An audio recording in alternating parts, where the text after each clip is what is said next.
we'll try to make this as painless as possible. Why is it necessary for executive and legislative branches to always work together? It's not. And the framers of our Constitution clearly set up two independent branches of popularly elected people, namely the presidency and the legislative branches, and made them co-equal. The president has no greater power under our Constitution than does Congress, and we have a system of checks and balances. And when you're making a deal of the kind that the administration is proposing to make with Iran, you must get the agreement of both branches, and the Congress must have an opportunity to check and balance and scrutinize any deal that the administration wants to make.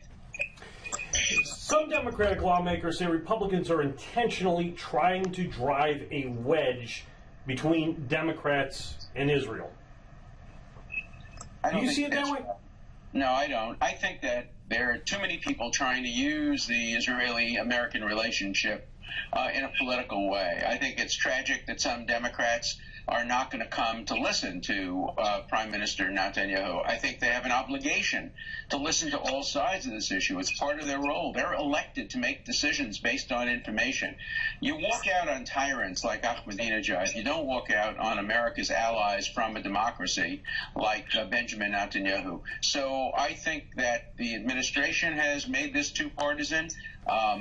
For example, who would ever imagine that when the president invites somebody to come to the White House, he would have to check first or get the approval of the Speaker of the House? Nobody would say that. And why should the Speaker of the House need to get the approval or even notify the president if they want to bring somebody to present an opposing point of view to the president's to Congress? I think that's what separation of powers is all about. Each branch has its own authority. None is superior to the other. Do you suppose that the optics at this point is going to completely obliterate the reason behind Prime Minister Netanyahu coming here to address Congress?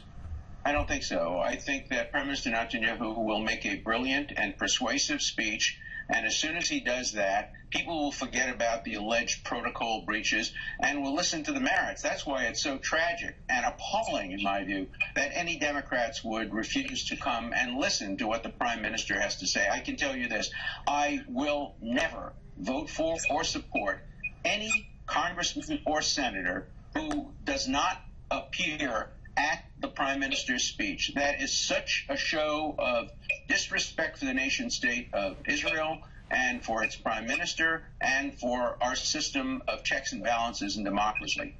But you have some members of Congress who are saying, look, Israel's 2 weeks away from elections. This is a stunt. This is a stunt that Netanyahu is pulling to garner votes.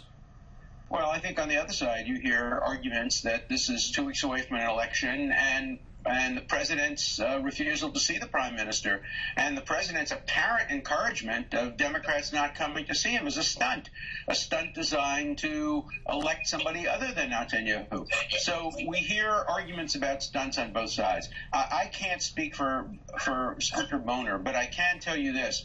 Prime Minister Netanyahu has devoted his life to trying to prevent Iran from developing nuclear weapons. He would have accepted an invitation to come to speak to Congress about this proposed idea between Iran and the United States, no matter when it happened. It probably would have been better had it happened after the election or a couple of months before the election, but that's not when the deal is being proposed. The deal is coming to fruition now. So this is an appropriate time for the elected leader of the nation state of the Jewish people to make his case against what he regards, what I regard, what the New York Times columnist David Brooks, what the Washington Post all regard as a bad deal.